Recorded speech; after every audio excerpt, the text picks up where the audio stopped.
Hey guys, welcome to Property by Us class. Today we're going to talk about where do I start. I think a lot of us as agents, we wonder like where do we start, especially for some of us that are new agents, we just got our license, or even if we've been an agent for a while but we were busy doing something else, some other job, and now we want to do more real estate. So the biggest question that we have is where do I start? So I thought today's class we take a pause on the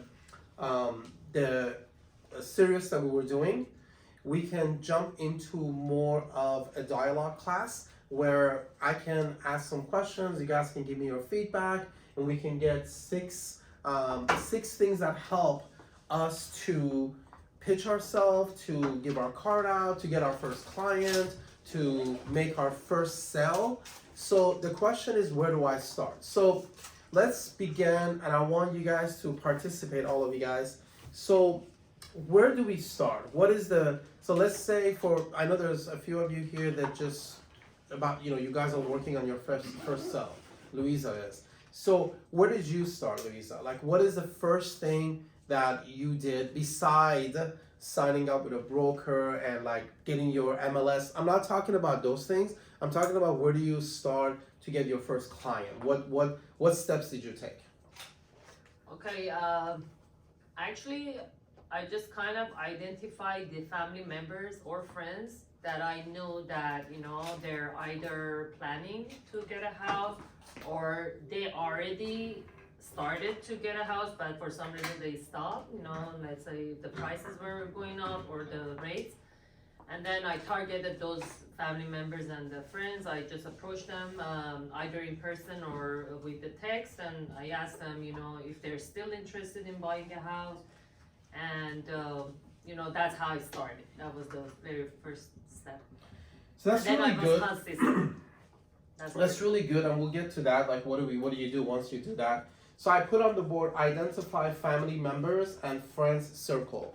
So that's really good. So you guys, today's topic should be very practical to you guys, because you guys need to get going. You guys need to do something about your license. And for most of you or some of you that are working on getting your license, this will be very helpful. So let's call the first one, identify your friends and family circle. Even for some of us that have been doing this a while, it's always good to be in tune and to, if you happen to be at a friend's house or family level, so-and-so wants to buy, you need to do something about it. Okay, so identify family members and friends circle. Okay, that's one. That's really good. So in my opinion, I put that number one. I would have put it number three, but that should be the first thing you guys do. Go to your brother's friend, honey. Go, Caroline, to your dad's friend. Go to whoever you can go, boyfriend, girlfriend. That's the first thing we should do. As what do I do? Identify if there is any potential leads near you. Okay, what's the second thing you guys think we can do?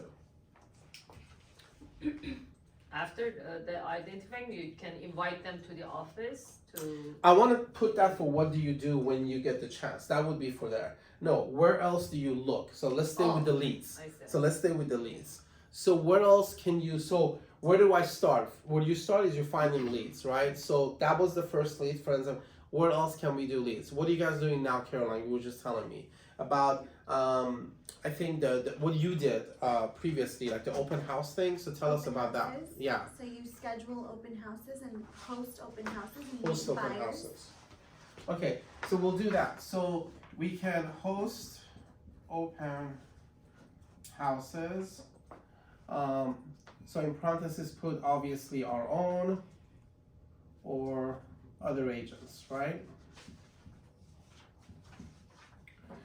So, from what I remember Caroline shared with us before is she chose a few houses, few agents, she sent them all emails, few responded, she was engaged in a back and forth conversation, and she was able to land one agent's listing that they weren't busy or they were welcoming Caroline to do an open house. She did an open house, and it just so happened that at one of the open houses, buyers came in, they didn't have an agent, and she ended up helping them buy their first home. So second thing you guys can do is that. So all of you guys can get together in teams, together or separately, and just choose an area that you want to work in and go through it, and Caroline can probably help you guys in that. What else can we do? It was something that you mentioned, Zara, like what else can we do to get our name out there? I was thinking about it, about the whole thing open house. Either if it's, you see any open house anywhere you can participate. It's happened for me, I just got some open house, it's not mine or somebody's, I'm a friend close to someone. And then I find some friends over there, so I basically asking, what is your job? I said, I'm real estate agent, so this is the way. Even it's not, let's say, any open house, you can participate, go visit. So yes, what Zara is saying is correct. You can also go to an open house and try to make friends, try to meet people. So the other one that I was referring to that you have also mentioned before was, what about our general network, like our accountant, our mechanic shop, our hairdresser, our nail salon lady, our co-workers, right? So we can call it your regular network. So it's always good, guys, to let them know that this is what I do now. If you know anyone that is interested, please refer them to me, okay? So number 3 you can do is you could basically pass so your business card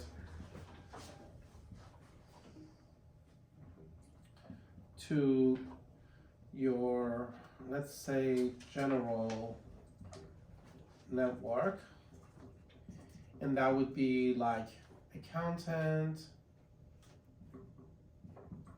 mechanic, hairdresser, and others in that avenue.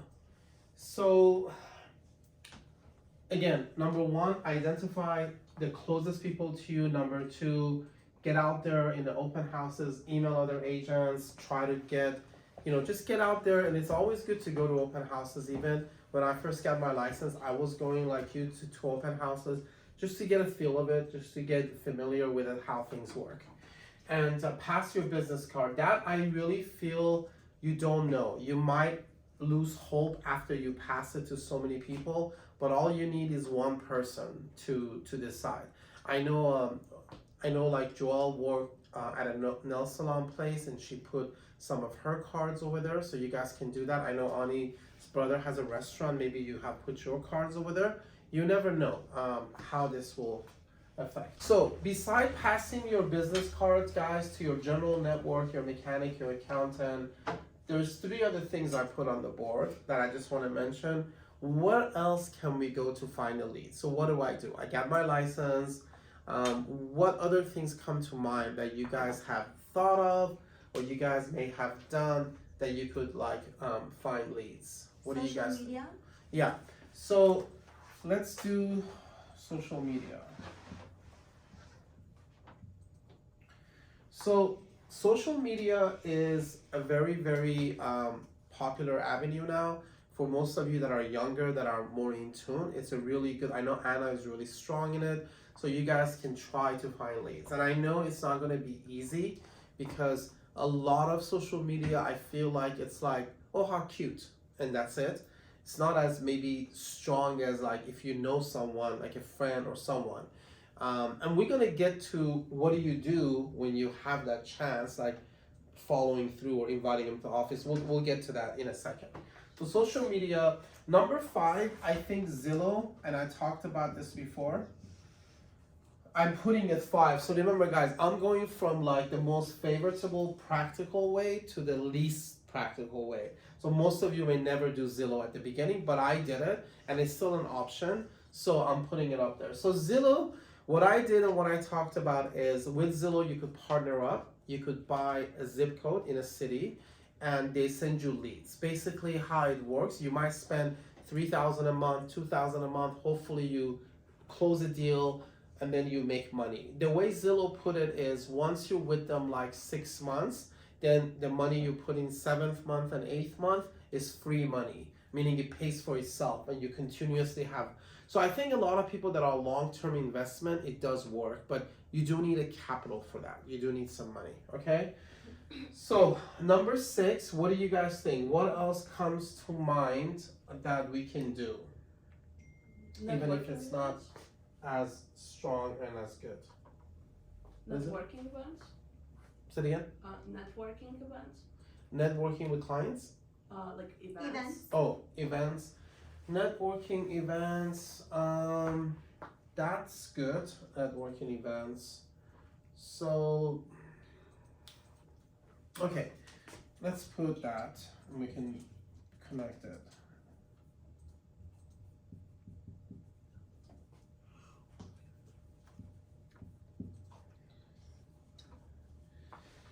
So I think I know how there was also ideas of farming and leads, farming and cold calling. Those were other ways that you could get leads. So just to point out a little bit, farming is when you choose a couple of blocks and you send out mailers for a year, and the people that live on those streets get to know your face. So you hope that when you want to sell, they'll remember you and call you. The problem with farming is it takes a long time, and if you haven't had any other transaction, what are you gonna put on your mailer? So that's one other option that I personally don't feel like it's as practical as others. The other one we talked about was cold calling. So nothing wrong with cold calling. I know a lot of bigger agencies give leads. I just personally feel that the time you may spend on that, if you spend it on other things, it might be more fruitful, might give you better result. So network events, you want to give us an example of a network event, Anna? Thank you. For example, when agents do events, for example, like buying a home, like first-time home buyers, Brokers. and like Brokers people, open. yeah, and also like when people go and like agents educate them, so they get to know him and like, oh, he's an expert because he knows so much, and they want to make business with an agent. So that's a good option. We put that number 6. But I honestly feel the top 4 is what we're doing out here. We are doing the top 4 right now. All of us are doing it. However, on a personal level, individual level, you guys gotta do the top 3, especially the number 1. I think right now, before you say it, Louisa has 2 potential buyers, both fall in number 1 category. Caroline has maybe 2 or 3, they fall in number 1 category. So take number 1 seriously. Zara has 1 in escrow, it's number 1 category. Number 1 category is gonna be very strong, guys. It's gonna be very strong. I think we can categorize like number 1, 2, 3 are the free, basically advertising, and then 4, 5, 6 are the ones that they are requiring capital, money. Yeah, no, you're right. So my last, even though I'm not so encouraged today, but my last encouraging notes to you guys is, don't think that you're the only one that's not getting a sell or a deal. The type of business you guys are in has this challenge. Every business has a positive and a negative. The positive with our line of work is once you have established your network, years to come, it is a really, really fun job. We make our own hours, we're on our boss, we make good amount of revenue for the work we do. It's very we're making other people's dream come. It's a really rewarding job. The negative or the challenge I should put with our type of career is finding clients. It could take time. So don't be discouraged. Just stay with it. Do the best you can, and along the side do other things that you need to do to make ends meet if possible. Anybody else had a question? Yeah, I just want to encourage you guys to do that, please. I know I put a challenge who have you give your card to, so I'm not going to keep asking you guys, but I am getting calls from like Morgan, Louisa. I know Ani had a question about her brother, so that kind of excites me if you guys can try to get people going. Yeah, and we also did an offer for Louisa. We went really, really strong. We counter but after we did our best, there was a song like "Best is not good enough," so it wasn't good enough. But it's okay. We did. That's what it takes. You just gotta keep doing that. And I think we showed your buyers that we mean business. Everything we needed to do, we did. Follow up, call, explain everything to them, spend time, do everything accordingly. So last part of our day today, I want to talk about what to do when you get a chance to promote yourself. So what do you do when you get a chance to promote yourself? So that's basically saying, your relative wants to buy, they're looking, and you happen to be in a place that she's there and you want to give them your card. So what do you do? What do you do to promote yourself basically to that person? So we found the lead now. So that's what you were talking about. So when you identify your lead, what is some of the things you did, Louisa, to get them to go with you from a lead from a customer to a client? First thing, I just invited them to a free 1-hour consultation. Okay, you did that. So you can invite them to. Okay, so invite them. I encourage them to. Okay, invite them to. Okay, what else? And then I added them to my auto email. Okay. And I started sending, based on the information I had, that what type of it's a condo or house or whatever, the information, and then I start sending them those auto emails. Okay. And then I've been consistent, texting them once in a while and ask them if there was anything that they might like, and then just encourage them to go to open houses with me or like a showing. Okay. Private showing. So let's talk about everything you just said in a sense. So first thing you guys want to do, you want to do planning. You want to help your buyers plan. That's what we did with Lala when you brought her in. You want to invite them for the 1-hour free consultation. The idea to do that is to plan, to help them plan a road for them, to tell them that, you don't just want to go show them houses, you care about their needs, you want to get to know their goals. What are their goals? What is their budget? Or do they have a pre-approval? If they don't, how you can help them? If you are a loan coordinator, basically you can coordinate, meaning you can talk with them about their budget, you can ask them about, their down payment, then you could take that to the processor, you could bring a processor or loan officer in and get more information, and a loan officer would eventually come in and do the pre-qualification, see if they even qualify or they don't. So planning, when you have an opportunity that somebody says, okay, tell me, what do I do next? Plan. Invite them for the free consultation. If you can do that, it will really make your job easier. Remember, we talked last week, how you could make more money is by educating the buyers. How you educate the buyers, you don't do it when you're driving to an open house with them in a car. You educate buyers when you're sitting one-on-one in a calm, quiet environment, having a nice cup of coffee. So that's how you educate them. So planning is crucial for them to become your client. If you just do things wishy-washy, they're gonna work with 4 other agents, and whoever finds me the best house, I will buy it. One of the challenges with being a buyer's agent, in most cases, there's no contract. So they can always go to an open house and just, they're bye-bye. Second thing is execute. So you don't want to just be the planner.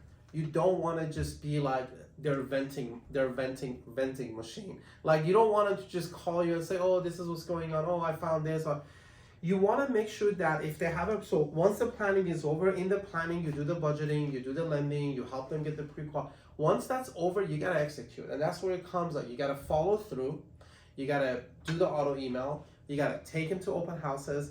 And you got to bring them into reality. Remember how we talked, like the situation, for example, with Lala too?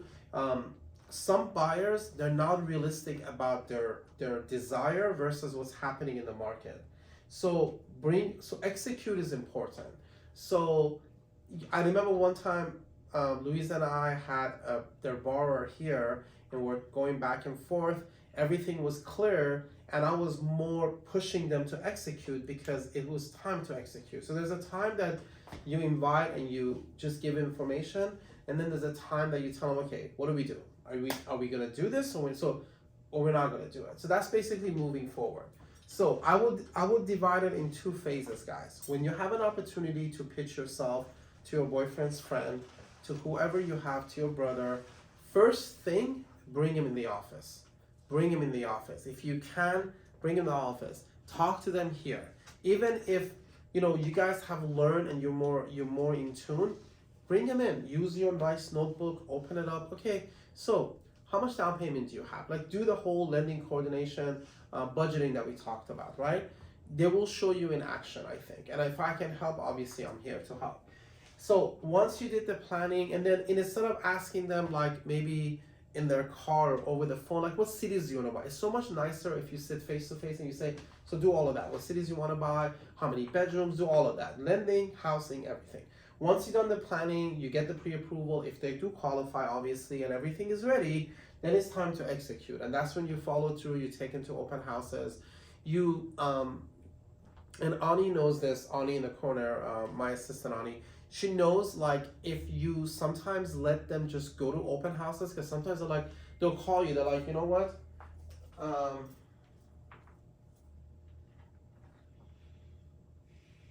Pri, are you getting this text too? Can you check?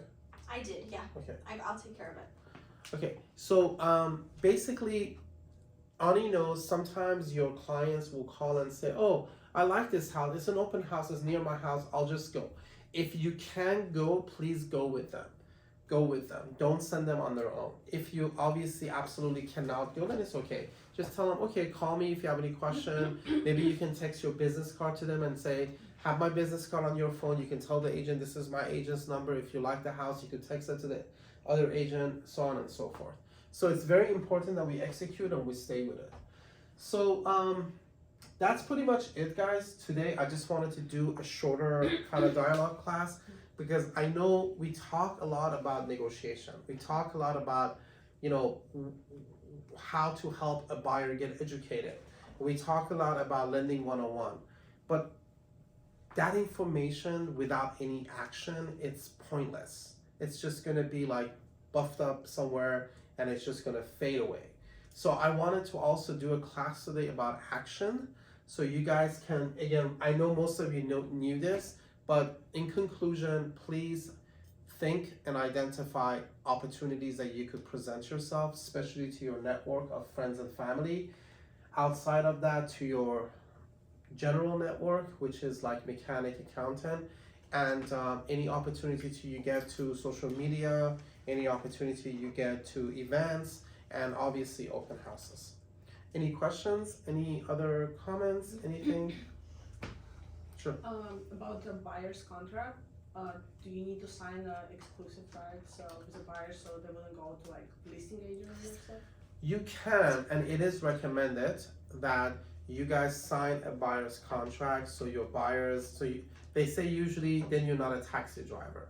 So it's kind of like when you do sign a contract with your buyer, you can. And what that will ultimately do is they have to buy with you. So basically buy with you.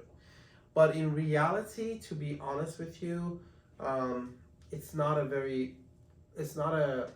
something many agents and buyers practice. It's pushing too hard? As in California at least. Yeah, I mean, you could do it. I'm not saying you can't. Maybe a few do. But a lot of buyers might get turned off by that. It's like, why are you doing a contract with me? When you're selling, you have to, But when you're buying, a lot of them won't. So if it's a friends and family thing, they're gonna go with you anyway. So I think you just have to play it one case at a time. But I think if you don't, it's probably easier on them. Like easier for them to become your client if you don't pitch that. Because that's another thing for them to think about. Anything else, guys? No? Okay, awesome. Thank you, guys.